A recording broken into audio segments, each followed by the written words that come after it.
ओम शांति। अव्यक्त मुरली है 25 अक्टूबर 1969, 25 अक्टूबर 1969। माला का मणका बनने के लिए विजयी बनो। बाप दादा जब बच्चों को देखते हैं तो मुख्य बात क्या देखते हैं? आज यही देखने आए हैं कि हर एक रत्न अपने में क्या क्या परिवर्तन लाया है। तो आज परिवर्तन देखने के लिए आए हैं। हर एक ने यथाशक्ति परिवर्तन तो लाया ही है, लेकिन बाप दादा कौन सा परिवर्तन देखना चाहते हैं उसको भी जानते हो ना। बाप दादा परिवर्तन के साथ परिपक्वता भी देखना चाहते हैं। परिवर्तन तो देखा, लेकिन परिवर्तन के साथ अपने में परिपक्वता भी लाई। बाप को अविनाशी सत्य बोलते हो ना, तो ऐसे ही बाप के साथ अविनाशी परिवर्तन लाया है। जो खजाना मिलता है वह भी अविनाशी है, जो प्रारब्ध मिलती है वह भी अविनाशी है, तो परिवर्तन भी अविनाशी लाया है। वह सोचते हो कि जाने के बाद मालूम पड़ेगा। ना मालूम कौन सी परिस्थितियां आए, ना मालूम परिपक्व रह सके व नहीं। वायदा तो करके जाते हैं, लेकिन कहाँ तक निभा सकते हैं वह देखेंगे। एक तो यह सोचते हैं, फिर दूसरे हैं निश्चय बुद्धि, जिन्हों का बाप के साथ अपने में भी पूरा निश्चय है कि जो परिवर्तन लाया है वह सदा कायम रखेंगे, और जो वायदा करके जाते हो वह करके दिखाएंगे। वह है संपूर्ण निश्चय बुद्धि। और कोई तो बेचारे हिम्मत धारण करने की कोशिश करते हैं, लेकिन अब तक अगर ऐसे ही करते चलेंगे तो अंत तक भी क्या कोशिश करते रहेंगे। ऐसे पुरुषार्थी को झाटकू कहेंगे। देवियों पर बलि चढ़ते हैं तो शक्तियां व देवियां ही बिगड़ झाटकू स्वीकार नहीं करती हैं, तो क्या बाप दादा ऐसे को स्वीकार कर सकता है? अगर यहाँ स्वीकार ना किया तो स्वर्ग में ऊंच पद की प्राप्ति नहीं मिलेगी। इसलिए सुनाया था कि जो सोचना है वही कहना है, जो कहना है वही करना है। सोचना, कहना, करना तीनों ही एक होना चाहिए। लेकिन वर्तमान समय ऐसे बच्चे हैं जो सोचते बहुत हैं, कहते भी बहुत हैं, लेकिन करने के समय कम रह जाते हैं। इसलिए कहा था इस भट्टी में पक्का कर जाना, अर्थात पक्का वायदा करके जाना है। पहले तो वायदा करने लिए हिम्मत है कि हिम्मत धारण करेंगे। जो हिम्मतवान बच्चे हैं उनकी निशानी क्या है? वह कभी हार नहीं खाते। अगर आप सभी हिम्मतवान हैं तो जरूर आज से कभी हारेंगे नहीं। बहुत समय से जो विजयी बनते हैं वही विजय माला के मणके बनते हैं। अगर विजय माला में पिरोना चाहते हैं तो विजयी बनने का परिवर्तन लाना पड़ेगा। परिवर्तन में मुख्य मुख्य बातें चेक करनी है। बहुत सहज है। 2 शब्द याद रखना है। एक तो आकर्षण मूर्ति बनना है, दूसरा हर्षित मुख। आकर्षण करने वाला है रूह। रूहानी स्थिति में ही एक दो को आकर्षण कर सकेंगे। अगर यह दोनों बातें अपने में धारण कर ली तो संपूर्ण विजयी हैं ही। मेजॉरिटी बच्चों में मुख्य कौन सी बात है वह भी आज सुना रहे हैं। निश्चय बुद्धि तो हो तब तो यहाँ आए हो। बाप में निश्चय है, ज्ञान में भी निश्चय है, लेकिन अपने में निश्चय कहाँ कहाँ डगमगा देता है। मुख्य कमी यह है कि जो कंट्रोलिंग पावर नहीं है। यह ना होने के कारण समझते हुए, सोचते हुए अपने को महसूस करते हुए भी फिर वही बात कर लेते हैं। इसका कारण है कि कंट्रोलिंग पावर की आवश्यकता है, मनसा में, वाचा में और कर्मणा में भी, और साथ साथ लौकिक संबंधियों अथवा दैवी परिवार के संबंध में आने में भी। कहाँ तक क्या करना है, क्या कहना है, क्या नहीं कहना है, और जो नहीं करना है उसको कंट्रोल करना, यह पूरी पावर न होने के कारण सफल नहीं होते हो, तो कंट्रोलिंग पावर की कमी कैसे मिटावेंगे? कई बार आप गोपों ने देखा होगा, कोई भी चीज को कहाँ बहुत जोर से कंट्रोल करना होता है, तो कंट्रोल करने के लिए भी कई चीजों को हल्का छोड़ना पड़ता है। पतंग कभी उड़ाया है? पतंग को कंट्रोल करने और ऊंचा उड़ाने के लिए क्या किया जाता है? यह भी ऐसे हैं। अपनी बुद्धि को कंट्रोल करने के लिए कई बातों को हल्का करना पड़ता है। सभी से हल्की क्या चीज होती है? आत्मा, बिंदी।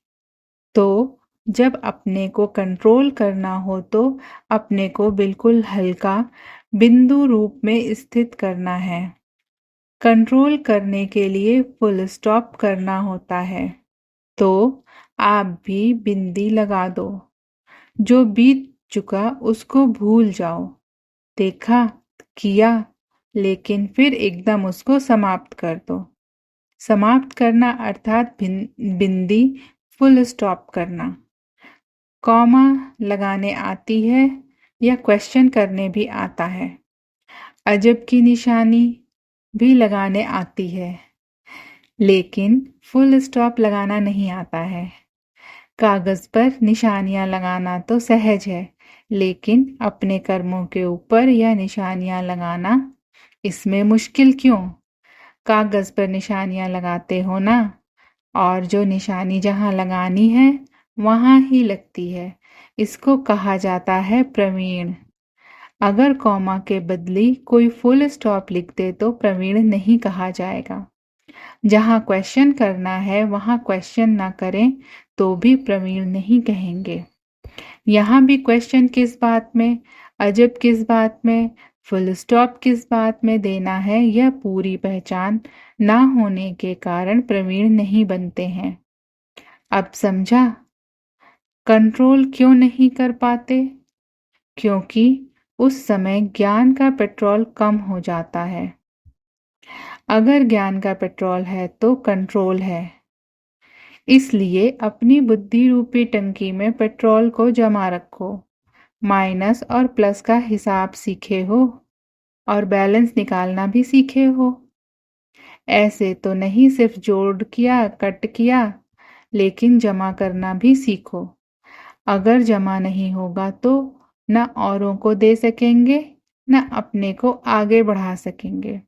जमा किया जाता है दूसरों को देने के लिए, अपनी आवश्यकता के समय काम में लाने के लिए। तो यह भी देखना है कितना जमा किया है। सिर्फ कमाना और खाना है, वह जमा भी होता है। कब हिसाब किया है? 25% जमा तो बहुत कम है।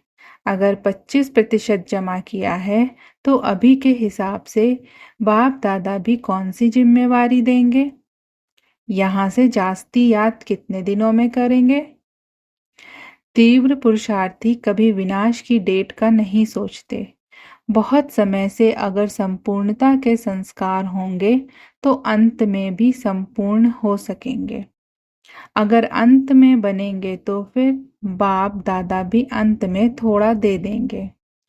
जो अभी करते हैं उनको बाप दादा भी सतयुग के आरंभ में कहते आओ। बाप दादा तो हर एक रत्न में उम्मीद रखते हैं कि यह अनेकों को उम्मीदवार बनाएंगे। जो अनेकों के उम्मीदवार हैं वह अपने लिए फिर अंत की उम्मीद कैसे रख सकते हैं? अच्छा, इस ग्रुप की भट्टी भी समाप्त हुई व आरंभ हुई। इस ग्रुप का एग्जामिन नहीं लिया है।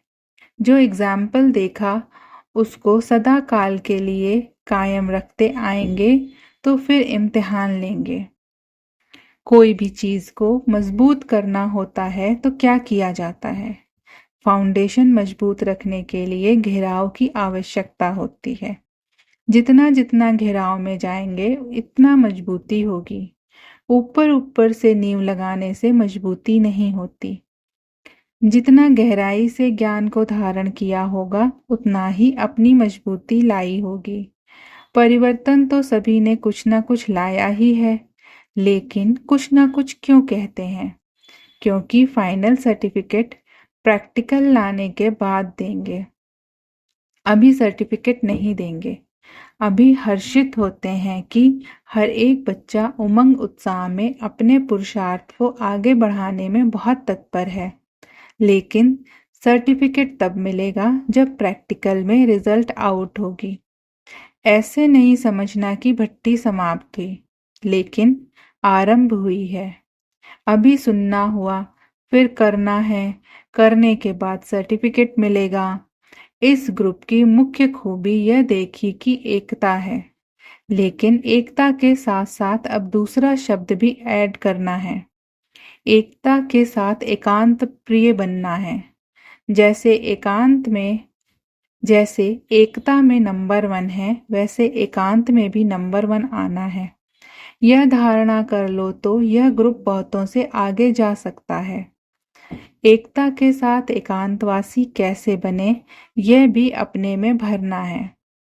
एकांत प्रिय वह होगा जिनका अनेक तरफ से बुद्धि योग टूटा हुआ होगा और एक का ही प्रिय होगा। एक प्रिय होने के कारण एक ही की याद में रह सकता है। अनेक के प्रिय होने के कारण एक ही याद में रह नहीं सकता। लेकिन अनेक तरफ से बुद्धि योग टूटा हुआ हो, एक तरफ जुटा हुआ हो, अर्थात एक के सिवाय दूसरा न कोई, ऐसी स्थिति वाला जो होगा वह एकांत प्रिय हो सकता है। नहीं तो एकांत में बैठने का प्रयत्न करते हुए भी अनेक तरफ बुद्धि भटकेगी। एकांत का एक आनंद अनुभव कर नहीं सकेंगे। सर्व संबंध सर्व रसनाएं एक से लेने वाला ही एकांत प्रिय हो सकता है। जब एक द्वारा सर्व रसनाएं प्राप्त हो सकती हैं तो अनेक तरफ जाने की आवश्यकता ही क्या। लेकिन जो एक द्वारा सर्व रसनाओं को लेने के अभ्यासी नहीं होते, वह अनेक तरफ रस लेने की कोशिश करते, तो फिर एक भी प्राप्ति नहीं होती और एक बाप के साथ लगाने से अनेक प्राप्तियां होती हैं। सिर्फ एक शब्द भी याद रखो तो उसमें सारा ज्ञान आ जाता, स्मृति भी आ जाती, संबंध भी आ जाता, स्थिति भी आ जाती और साथ साथ जो प्राप्ति होती है वह भी एक शब्द से स्पष्ट हो जाती है। एक की याद, स्थिति, एक रस और ज्ञान भी सारा एक की याद का ही मिलता है। प्राप्ति जो भी होती है वह भी एक रस रहती है। आज बहुत खुशी कल गुम हो जाती है, इसमें प्राप्ति नहीं होती। जो अतीन्द्रिय सुख मिलता है वह भी एक रस नहीं रहता, कभी बहुत तो कभी कम। अब तो एक रस अवस्था में स्थित होने का पेपर देने के लिए जा रहे हो। देखेंगे पेपर में कितने मार्क्स लेते हैं। हमेशा यह कोशिश करो कि हम औरों को करके दिखाएं, हमारे कर्म और हमारी चलन औरों की पढ़ाई कराए। कोई भी बात में फेल ना हो, इसके लिए सहज बात सुना रहे हैं। तो कोई भी बात में फेल ना हो, इसके लिए एक बात याद रखना, फॉलो फादर। साकार रूप में जो करके दिखाया वह फॉलो करो, तो कोई भी बात में फेल नहीं हो सकते। कहाँ भी जब फेल होने की बात सामने आए तो यही याद रखना कि फॉलो फादर कर रहा हूं। जो इतने वर्ष साकार रूप में कर्म किए वह एक शब्द भी सामने आ जाता है। तो जो फॉलो फादर करेंगे तो जो भी कोई ऐसे कार्य होंगे तो वह करने में ब्रेक आ जाएगी। जज करेंगे यह कर्म हम कर सकते हैं। Follow father. फादर कहने में दोनों ही आ जाते हैं। फॉलो फादर याद आने से फेल नहीं होंगे, फ्लॉलेस बन जाएंगे। बाप दादा बच्चों को फ्लॉलेस बनाना चाहते हैं। माला में नजदीक लाने के लिए सहज युक्ति बता रहे हैं। देखना, आपको सुनाई युक्ति आपसे पहले और कोई प्रयोग ना कर ले। बाप दादा तो हर एक सितारे में उम्मीद रखते हैं, इसलिए कहते हैं उम्मीदवार सितारे। विशेष स्नेह है तब तो ऐसे समय भी आए हैं। त्याग भी किया है ना, अपनी नींद का त्याग किया है तो यह भी स्नेह दिखाया। बाप दादा अभी स्नेह का रिटर्न देते हैं। अभी जाने के बाद रिजल्ट देखेंगे। जाते हो आने के लिए, जाना और आना। जाना तो है ही, लेकिन जाना है आने के लिए। जितना जितना अव्यक्त स्थिति के अनुभवी होते जाएंगे, उतना ही अव्यक्त मधुबन में आकर्षित हो आएंगे। अव्यक्त मधुबन नहीं है। अच्छा, ओम शांति।